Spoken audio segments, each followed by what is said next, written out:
to Rating the List, where we review, discuss, and reimagine popular movie lists objectively. We're your hosts. I'm Jerry. And I'm Brad. And on this episode, we'll be exploring number 38 from Sports Illustrated to the top 50 sports movies of all time. All right, number 38 is Field of Dreams. Released in 1989, directed by Phil Alden Robinson, starring Kevin Costner, James Earl Jones, and Ray Liotta. Iowa farmer Ray Kinsella hears a mysterious voice that leads him to build a baseball diamond in his cornfield, where players from the past show up to play baseball and exercise the sins and regrets of their past. I love this movie. This movie is so good. It's so good. It's and I'll say this, it's very, very spiritual, but not religious. Mm-hmm. It's really taking a leap of faith, a big leap of faith. Yeah. You know, and the movie starts off right away. You know, he's in his cornfield doing his thing, and he hears, if you build it, he will come. And he's like, who said that? You know? Yeah, and it's just like, they've got to figure, like, one, who said that, and, like, who will come, and what does he have to build? Yeah. And, like, they're, like, he doesn't get any, like, real answers, and it's like this voice speaks to him multiple times on multiple different issues. Right. And, you know, sometimes when you have movies like this, people tend to keep that all to themselves because they don't want people to think they're crazy. Yeah.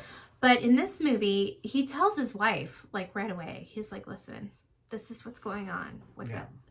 And she jokes with him at first. She does, but, like, you know, like, part of their history is they went to college at Berkeley, so they're both hippy dippy. They're pretty hippy dippy, so she's, like, totally into, like, all the spirituality stuff. Even though they're, like, you know, these, like, Iowa farmers, they're still, like, they've got these, like, hippie roots about them. So, you know, she's, like, walking the walk. Yeah, she is. And she chooses to believe in what he's telling her. And so she's like, okay, let's do this. Let's, you know, whatever you feel we need to do. Yeah. And, his whole family dynamic is pretty good too. Like, his daughter, she's super sweet. And the whole time that this is all happening, he's kind of telling her the history of Shoeless Joe and, like, baseball facts, and, like, telling her all this stuff about when he was a kid. And so he's kind of telling her the history along with it as they're doing what they're doing. Yeah, because his wife is played by Amy Madigan, who gives a fantastic performance. She's great. There's a scene where they're in, like, a town meeting, and they're talking about, what are they talking about? Like, a book? Yeah, so, like, books. They're, like, talking about banning a book, which, you know, unfortunately is super timely again. Yeah. But she's, like, you know, basically, like, outlining, like, you know, like, how bad that actually is to ban books, and, you know, what it kind of leads to and all that. She gets on her you know, soapbox and just kind of lays into all these people, which is pretty cool. The movie still holds up to me. Yeah.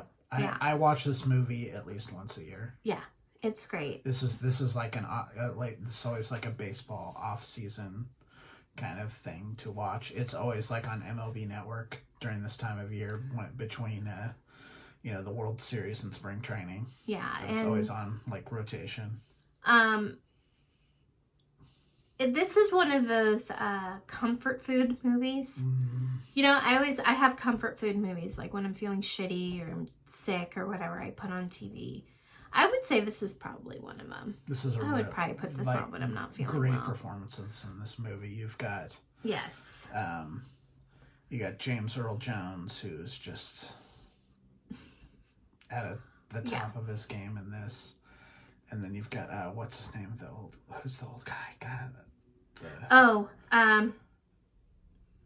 It's like, it's his last on-screen performance. I should know. Charlton Heston? It's not Charlton Heston. Burt Lancaster. It's Burt Lancaster, and he plays the older version of this this character who is based on a real baseball player who he basically had a cup of coffee in the major leagues. He got to play like one inning and never got to have an at bat. And through this whole thing, like, his younger version gets called up and actually gets to bat and stuff like that, and having it bat, and gets to play with like the guys from the 1919 Black Sox scandal team, including Shoeless Joe. And then he has Shoeless Joe is basically like the first one that appears. Yeah, Shoeless Joe is played by Ray Liotta in this movie, and he's like the first player that shows up on this baseball field that Kevin Costner just builds on faith. Mm-hmm. And at first, the only people that can see him are Ray and his family. Like his brother-in-law is like this in this like real estate group that are going to basically buy off the farm when he forecloses on it. Mm-hmm. He can't see it. He can't see it. No, not everybody can see it. Not everyone can see Yet. it. And like the Burt Lancaster role, he has to leave the field, and once he leaves the field, he's his like older self. He's his older self, because he's a doctor, and something happens to Ray's daughter that requires some medical assistance, so he leaves the field, so it kind of leaves that particular dream behind, but he has no regrets because he had this wonderful life, and he was of service to his town and his people, and he just had this wonderful marriage, and he got to live the dream, which was to have an at bat, and that was enough for him. He didn't have to like sit there and live in the glory of that field forever. Do you think the universe or whatever this is that put this together was rewarding him for his work that he went into? I think it was rewarding him by giving him the choice. Mm-hmm. Like he could have just stayed there, and I think he would have been able to stay there, but he had a higher purpose than playing baseball, and I think he recognized that. That was how and when he recognized it. Mm-hmm. Was that moment. Yep. And then, there's so much interesting stuff like going on. Like we were talking about, like when we were watching it was, when James Earl Jones' character is called into the field and gets to see what's happening. What's on the other side. Like what's on the other side? Like, is that him dying? Yeah. And then, you got like the quintessential male weepy moment when, Ray's dad, who had to kind of give up his own dream of being a baseball player. And that was something that was a theme throughout as well, is his relationship with his dad. Mm-hmm. He regrets a lot of things that went down between him and his dad. And so... And that's really that's the major theme of this movie is redeeming your things in your life, like the 1919 Black Sox players. So this was kind of a dark moment in Major League Baseball history. The 1919 World Series was marred by a gambling scandal, which we'll probably talk about. We will talk about in two different areas. There's a movie that's specifically about this that's on this list, upcoming, 8 Men Out, and there's also it's also discussed in Ken Burns Baseball. But what happened was, these players weren't getting paid very much by the owners, and they get approached by gamblers who agree to give them a payout for throwing the 1919 World Series, which they were heavily favored to win. Mm-hmm. And this all came out, and every one of the players was banned for life from baseball, including Shoeless Joe Jackson, who had if you look at the statistics of his World Series that year, he didn't look like he was throwing anything. He was a part of it, partly because he was just kind of pulled into it. He was illiterate, and a lot of people think he was forced to, he signed some stuff that he didn't quite know that he was signing. So they were all banned from the game. So when they come back, you know, it's kind of their redemption to be able to play baseball again and to do it right and kind of and just play to play and just play because they love the game. It's all Mhm. about the love of the game. It has nothing to do with money or anything like that. Mhm. And then you've got, Ray's dad who comes back, and, the doctor and some other players, here and there show up as well. And, they all have their part in redeeming their own lives. But then you also have, Ray able to kind of reestablish a relationship with his dad, and he's playing catch at the end of this movie with his dad, who's essentially the same age as Ray is now. Mhm. It's a really powerful moment. It is. It's very powerful. And towards the end of the movie, Ray is like, well, what's in this for me? Like, what do I get out of this? Like, what is the purpose? And she was Joe's like, it'll happen, Yeah. And then his dad comes out, and then also you see they pull out of the field, and you see these lines of cars just lined up to come watch them play, which is going to help save the farm. Right. So it's just a really touching, interesting movie that I don't think will ever get old. I don't think it'll get old either. And it goes back to, of all the sports, baseball is the most romantic. It's the one that you can romanticize the most. There's just something about it that other sports simply don't have. I don't know if it's the longevity. I mean, baseball is the oldest of the professional, American professional sports.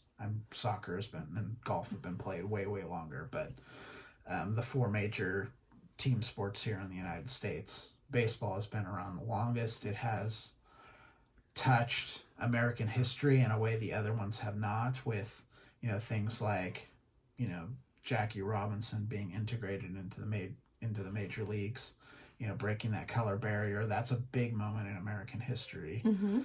There's just so many things about it that it's a game that's passed down from father to son. Like, I know this spring it's gonna hit me pretty hard. I'm gonna be watching baseball for the first time without my father. That's a big thing. That is a big thing. He's the guy that taught me how to play. Yeah, I know. Very first person I ever played catch with was my dad. And that's just a whole thing. Like, that's happened millions of times over the last almost 200 years, more than 200 years. So it's just no other sport kind of has that history behind it. No, it doesn't. And this movie really showcases that aspect of it. So, well, like I said, it's a very spiritual film, and but not, like I said, not religious. And it's a very unique story. I don't think they have. There's been a movie like it since. No, I think they might have tried, but. And the interesting thing about it, from what I've read, that it's like 100 times better than the book that it's based on. Wow. Like I mentioned this to you, in the book, the writer character, who is played by James Earl Jones, in the book, it's J.D. Salinger. Oh, that's right. Yes. Which, it just, on paper I could see it working, but on screen I don't see it working. Yeah. So, there's just, like, to me, like, on film, this story just really, really works. Yes. It's a great movie. It's it's a classic, in my opinion. I gave it a 73. Jerry gave it an 83. The list score is 78. All right. Let us know what your thoughts of Field of Dreams. One debate Brad and I had a little bit about it is, at the end, when all the cars come, do they see the players play, or do they not? I personally think they do. The reason being is because they have to make money. Yeah. And my personal take, is I think everyone sees something individual to them. Like, I don't think they're saying, like, some of them are gonna, I don't think they're gonna see the 1919 Black Sox. I think they're gonna see, you know, maybe some guy who grew up in Brooklyn, he's gonna see the Brooklyn Dodgers. Or some guy who, you know, grew up in, you know, Pittsburgh is gonna see the Pirates or something. They're gonna see something that has a personal meaning to them. Okay. Yeah, that's what I think. That's true. That's my headcanon. Okay. Okay. Yeah, so let us know what you think. Please make a comment. Please like and subscribe to our channel. If you'd like to contact us directly, please do so at ratingthelist@gmail.com. But for now, I'm Jerry. I'm Brad. And we're Rating the List. We'll see you next time. Bye. Bye.